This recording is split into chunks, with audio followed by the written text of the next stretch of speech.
to the Feed You podcast, giving you the real scoop on raising your business to new heights. Expert education, inspiration, and motivation to fuel your purpose, your passion, and your profits. Here's your host, Elisa Connor.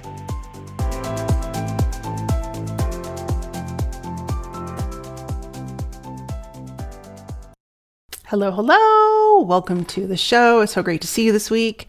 If you're tuning in on YouTube, I am so grateful to have you here. And if you're over on the podcast, thanks so much for listening.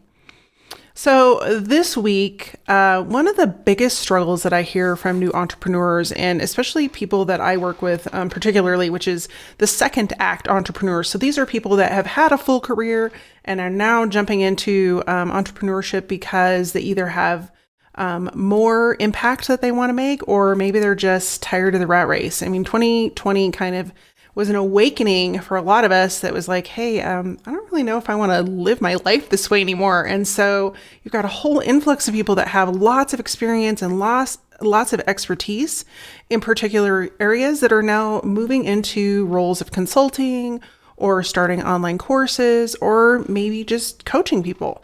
And they have lots of things to offer the up-and-coming generation that honestly you just can't learn in school.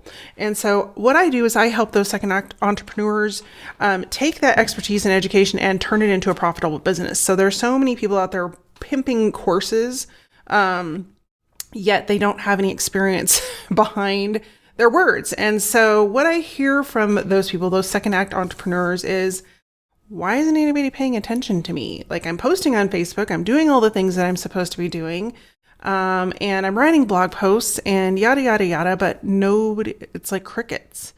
And so one of the things that's really important is that we are, and I have an episode coming up on this, is that we are being really cognizant about where we're posting information and what the strategy is between posting information and moving people to actually buy. And this is where a lot of people get stuck. And there's a very methodical way to go about this. And like I said, I have an episode on that coming up, so stay tuned for that. But today, I want to talk specifically about email. So if you are not moving people to your email list, that can be really dangerous, both for you and your business and the amount of time and energy you're putting out there. And so I have an episode next week coming up to talk specifically about that. But this is for, this episode specifically is going to be talking about the number way to increase your email conversions and making sure that people are purchasing from you via email. And so if you listen to any other marketing gurus, including me, you have probably heard more than once that you need to build your email list. And I 100% agree with that. You do need to be building your email list at all times, because that is the only time you're ever going to have the opportunity to actually have ownership of the people that are following you. If you can collect some information about them, which becomes even more relevant with what's going on in the marketplace concerning privacy issues and things like that, you are going to become responsible for collecting information about your audience. Nobody else is going to do it for you. And even if they do, we don't know how accurate that information is going to be. And so when you add people to your email list, you have the opportunity to, one, stay in front of them and stay top of mind, but two, move them more succinctly through a sales process that gets them to purchase what you're offering. So whether that's consulting services or a coaching program or even an online program. But if you don't have the opportunity to get in front of them, then you're really going to struggle with upcoming changes in not only what's happening with social media, but also ad costs are on the rise. And also there's a lot of traffic on social media right now. So standing out in that traffic is becoming more and more difficult. So the sooner that you can move people onto your email list, the better. And so one of the things that comes up often in my online course, Email Breakthrough Academy, is how do we get higher conversion rates? How do we get more people to purchase, more people to open our emails, more people to click on the links that we put in there? And so we talk about this, and I thought it would be a really great topic for us to cover on the podcast and in this video. So for those of you that don't know, I record these podcasts on video. And so if you ever just want to see some face-to-face, you can go check me out on YouTube. And I have the actual videos for these podcast recordings over there. And so sometimes I go back and forth and mention that. So first, I wanted to talk with you about the 5 reasons, because these are some things like that people don't really take into consideration, that there are actual reasons why people aren't reading your emails, and how to determine whether or not they're going to be a continued fit for your email list. And so I came up with 5 main reasons that I've seen over and over again for why people don't read emails, why they're showing up in the inbox and they're either not getting clicked on, they're not getting open, they're not getting read, whatever that might look like. And the number one, the first reason is that there's been some kind of business model change, whether that's on the end of the subscriber, the person that signed up for your email list, or perhaps even in your own business. So we all know we live in a very fast moving world. Things are changing on a dime. Like every second, something is new. And it's not just in the business world. It's in our entire world. COVID kind of brought out this whole instrument of change, and we are adapting. And so as we adapt, we have more change. And so when you are an entrepreneur or in business of some sort, your business will constantly be evolving, because the things that don't evolve, they die. And so you want to be constantly evolving. And a lot of times that means narrowing down your audience, narrowing down your expertise, narrowing down into a new area of learning, whatever that might be. And I highly encourage that. Like, I think the more narrow you can get, the faster you're going to get traction, and the more you will stand out online and in your industry, because most people aren't willing to do that. It's kind of a scary thing to narrow down like that. And so when you are trying to narrow down so that you can expedite your success and expedite your impact, with that evolution of your business, or the evolution of the person that has signed up for your email list's business, there's only a certain amount of information we can take in. And if your inbox looks anything like my inbox, which I'm sure it does, your potential customers' inboxes look exactly the same way. On any given day, you wake up and you have 50 to 100 new email. You can only take in so much information, and if it's not relevant information to where you are in your business anymore, you're probably not going to open it. You're going to hit delete or unsubscribe or whatever it might be, and that's okay. And I think we get a little bit caught up in like, oh no, it has to be this way or it has to be that way. But the reality is those shifts are going to cause fluctuations in your email numbers. And it's much, much better for you to have lower email numbers with higher engagement. And I'm going to talk about that when I get to number 3. Actually, it might be number 4. But there's a reason analytically why that's important. But also, you don't want to be putting stuff out in front of people that don't want to see it. Like, that's a waste of your time and energy. And if they're not going to read it anyway, it's kind of a no-brainer. So the second reason that people might not be opening your email is that they no longer need what you have. They have either, so for example, if you're speaking to entrepreneurs, maybe they're no longer in the world of entrepreneurship. They may have gotten a job. They may be doing something else. Instead of being focused on marketing their business, for example, they're focused on, how to find a better salary in their position. And so we just have to take things with a little bit of a grain of salt. It's nothing personal if they don't want to receive your information anymore. These are just things that happen. And we know that 2020 caused a massive disruption in the way our world works. People, I think that's why it threw us for such a loop. And people are still adjusting to that transition and to that disruption. And so you have people that have discovered they don't want to go to work anymore, and they're moving everything online. Or you have people that have decided they want to work from home, and their business is, or their company is like, no, or their business isn't operating well online. Or you have the opposite, where people are like, I have spent enough time online. I want to go be with people. And so as we're kind of still feeling that out here towards the end of 2021, I think we're just at the cusp of what this change is going to be. And we're just going to have to kind of roll with it. And that, as an entrepreneur, that's what we're good at. That's what we do. And the people that will succeed in that role will be able to roll with it and will actually be able to predict what's coming. And so I want you to think about that as you're creating your marketing and moving things in your business forward. Is like, how are you going to help people embrace that transition and kind of be a little bit prophetic in, what's coming up and what needs do you see not being met.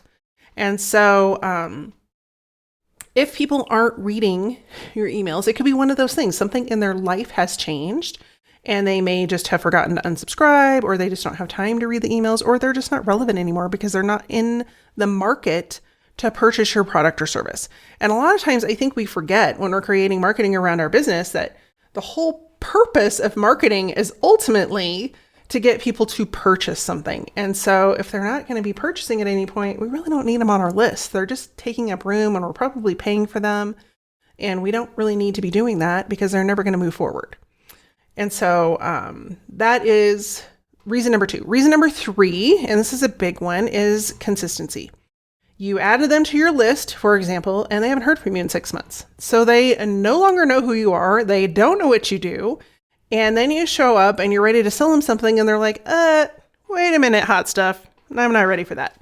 And so we can't assume that just because we decide to hop back in and start emailing our clients or people that were on our list that they want to hear from us. And I used it as an example in a previous episode, but I've had people add me to their list that I haven't been in contact with for probably 5 years. And then they're trying to sell me on their services. And I'm like, that is such a turnoff, and nobody wants to be treated that way. That is treating your email list like a commodity. And no, these are people. These aren't just subscribers. These are people that have real lives that at some point, if they do need your product or service, we want to leave them with a feeling that they're like, oh yeah, and not like, ooh, gross. And so if you fall off the earth for 6 months, which is, things happen, don't jump right back in and assume that they're going to remember who you are, what you do, and want to buy your stuff. You've got to rebuild that relationship, just like you were starting from scratch. And some of the things that I talk about in the Email Breakthrough Academy specifically is how to create kind of a breakup series with people. And so it gives them the opportunity to self-select whether or not they want to be on your list. And in that program, you actually get scripts that you can copy and make your own and send those out, as well as a process that I've used with not only my business, but with my clients' businesses to help clean up those lists and make sure that they do have viable people on there that are going to become customers. And so if you're not consistent, don't beat yourself up because you can start today. But start to become consistent. And when you're consistently emailing your list, it's a great way for you to keep people up to date on what's happening in your business so that if you do have changes, like we talked about in reason number 1, it's not just like, all of a sudden, I've decided to do this. It's, gradual, and you can introduce it to them and you can explain to them why you're moving that direction. And then they can determine whether or not they want to remain on your email list. And frankly, if they don't, that's okay.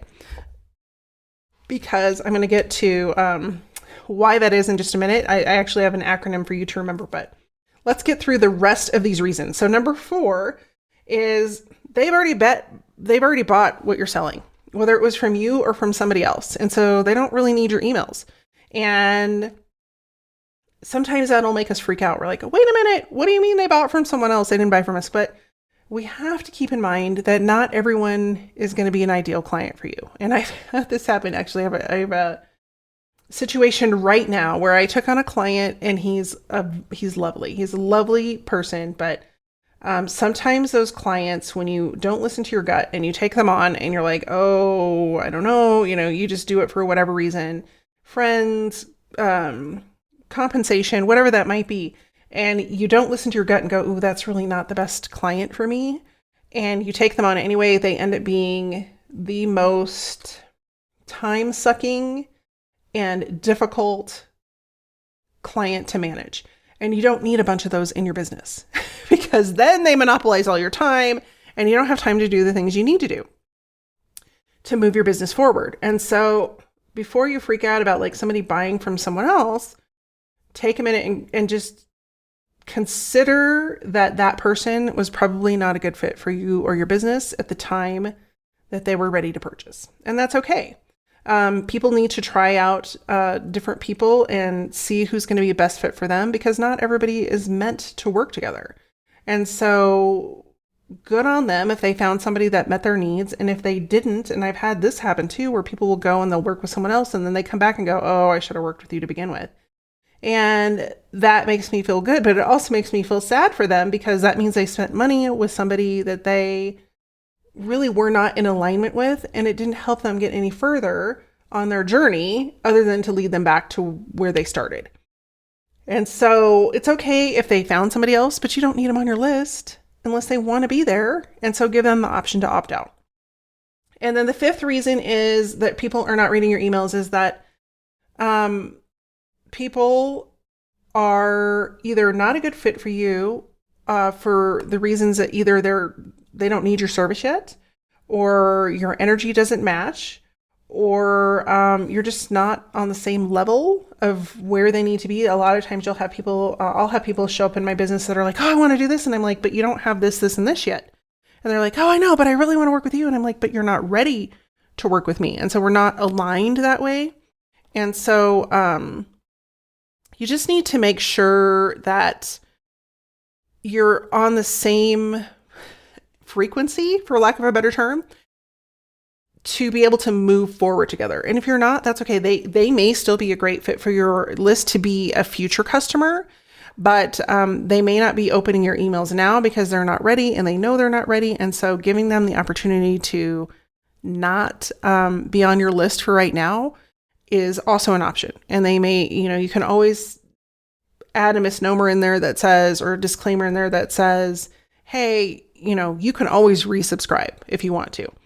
But the other component in there is that sometimes our emails are going to spam and promotions, and we don't even realize it. And I'm going to dive into that content in just a second, but I'm sure you've come to the conclusion by now, the number one thing that's going to help you keep your sanity around all of this, people not opening your email, is to not take it personally. And so the analogy that I referenced before is Q-tip. And I heard this many moons ago. I was at a conference, like it was a business conference, but it was more of like the mindset piece of the conference. And somebody said, you carry a Q-tip with you. And I was like, Q-tip? That seems a little bit weird, the kind that you use to clean your ears. And they said, Q-tip stands for quit taking it personally. And I was like, oh, that's brilliant. And so for a long time, I had a Q-tip taped to my computer monitor, because a lot of times when you are in your own business, you have to sell. If you don't sell your product and service, you're not going to have business. But it's really hard to hear no a lot of times, especially when you're first starting out. And so you start to take it personally. But when I would see that Q-tip, I would look at it and go, oh, it's not really about me. It's about where they are. It's about the journey. It's about, where we are together. And maybe we're just not, ready to mesh together. And so we can't understand what's going on in people's heads, and we shouldn't try to. All we can do is show up and be the best version of us today, and know that the people that really need us and that we are meant to serve will show up and be in alignment and mesh with us. And the rest of it, we just have to Q-tip it and let it go. So by now, I'm sure you figured out the number one way to increase your email rates is to clean your email list regularly. So the first question you may have is like, what's regularly? That's the first thing that people ask me. Regularly is dependent on you, on your business, and on how many people are on your list. Oftentimes, the recommendation that I make for people is try to clean your list either once a month or once a quarter. And that's all going to be dependent on, how many times you're launching, how many people are on your list, how inactive people are, how active people are. So there's a lot of factors that go into that.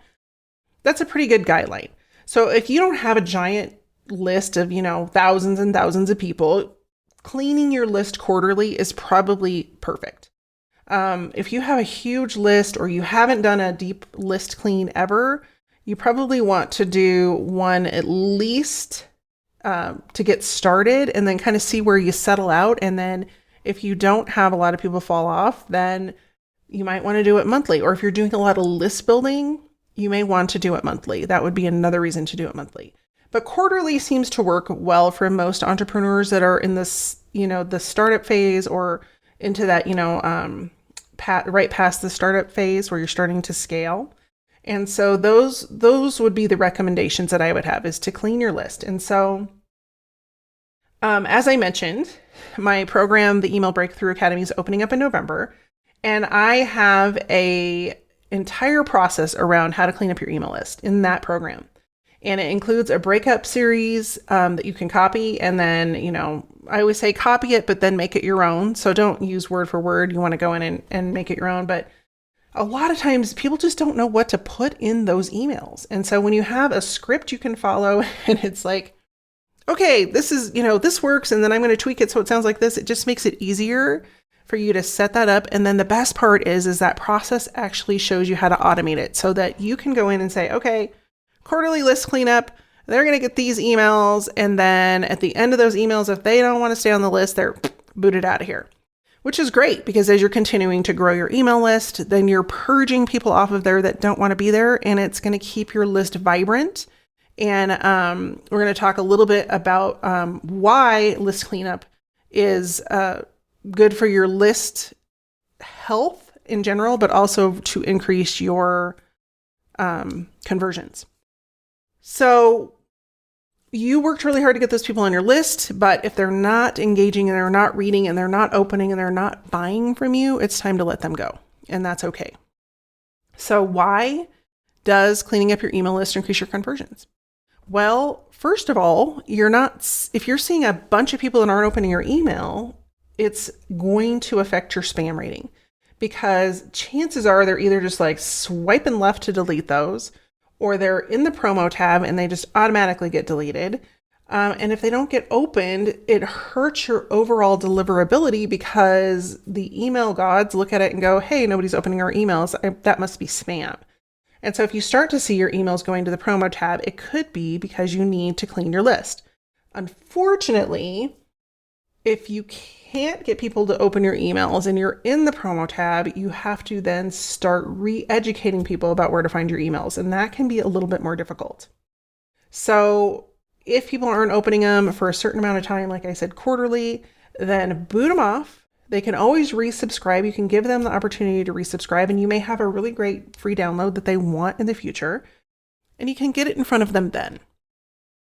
Also, number 2, cleaning up your email list actually improves your spam rating. So as I just said, if your emails are showing up in promotions tab or in the spam folder or in the trash folder, it's going to hurt your deliverability overall. And so sending emails to a bunch of people that don't want them for one of the reasons that we talked about, previously, isn't going to help you. Having that giant list of people that aren't opening your emails doesn't help you because if they never open your email, they're never going to buy. They're not going to even know what you have for sale, at least through email.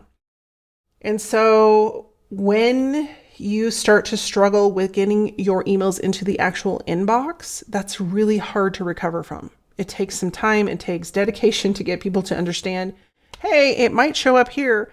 And the worst part is you don't have any control over that. It's controlled by individual inboxes. So the sooner that we can kind of stop that from happening or prevent it from getting worse, the better. And the third reason is that it increases your conversion rate. And conversion means people purchasing and moving forward in your sales cycle.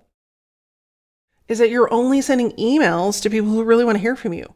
And of course, that's going to increase engagement because they want to hear from you. They're going to open the email. They're going to click on the email. They're going to hit reply. And that only improves your email reputation. And it starts to build a relationship between you and the people that are getting your emails. And I can't tell you how many times that I've heard from people that are like, oh yeah, I read your emails and they're great. Or they'll hit reply and they're like, oh my gosh, that so resonated with me. And so when you start to get those replies and that information and that feedback, you know you're on to something. And that means you want to do more of that because if you're hitting the mark with some people, it is inevitable that you'll hit the mark with more people. And so I just want to encourage you to not look at the number of people that you might be kicking off your list, but rather looking at the number of people that are still on your list that you have the opportunity to touch and impact and create massive change in their lives with what you do. So there you have it. Those are the top 5 reasons for why people don't open your emails, and the top 3 reasons that cleaning your email list will improve your conversions. So now that we've talked about email marketing, you already know it's one of the best ways to get in front of your potential customers and sell them your products and services. But so many people struggle with this. They either don't know what to say, they don't know how to send the email that's going to create traction, that people are going to want to open, that people are going to want to not only read, but click on the link. And so I have put together a brand new live training called Own Your Audience, because ultimately we don't want one of the social media platforms to own our people. We want to have them on our list and then begin to create these relationships and these conversations that we've been talking about throughout this episode. So I've created this training. It's coming up on Wednesday, November 17th, and you can go and register right now for free. And where do you do that? You can go to alisaconnor.com/own your audience. All one word, no dashes. The link for that you can find below this video, as well as on the notes for the podcast. But I would love to see you inside. I'm going to give you the step-by-step system that I have used to create those emails and to generate idea after idea after idea, so that you never run dry and wonder, what should I put in my email this week? Because you're going to get lots of ideas and samples and reasoning behind why email is going to be the number one marketing tool in your toolbox to help you take people from lead to customer on the fastest route. So go and register for that training. I'd love to see you inside. It's going to happen on Wednesday, November 17th, and I look forward to seeing you inside. You can register at alisaconnor.com/own your audience. And I will see you next week for a new episode. Take care. If you're like most entrepreneurs, you know you should be on social media, but they keep changing the dang rules. For Pete's sake, every day there's a new algorithm change. There's when you should post, when you should not post, what you should post. Should you do video? Should you do Insta stories? Should you do this? It's enough to make anybody crazy. And the worst part of all is that even if you're showing up and you have a huge audience on one of these platforms, you don't own any information about them. So when they change the rules, and you know they do, you are at their mercy. Well, what if instead you could own your audience? What if you had the power to show up in front of them, share what you want to share on your own time frame? Well, you can. In my new upcoming training, Own Your Audience, you're going to learn how to stop being at the mercy of social media moguls. Yes, social media is a great tool, but when you put all of your eggs in their basket, it's like renting an apartment with a horrible landlord who keeps changing the rent. You deserve better. You deserve to control and get in touch with your people on your terms. In the Own Your Audience training, you're going to learn the 5-step proven system that I've used with my clients for the last 20 years that gets you in front of your audience, builds conversations, builds connections, and best of yet, helps you sell your stuff. Because if you're not selling anything, it's really hard to stay in business. So join me for this free live training coming up. It is so easy for you to join and come and be part of this live training by going to alisaconnor.com/own your audience. If you're tired of fretting about the next social media change and you're sick of being at the mercy of what to do, when to post, how to post, where to be, and you just want some sanity with your marketing, join me for this upcoming live training at alisaconnor.com/own your audience. And I look forward to seeing you inside.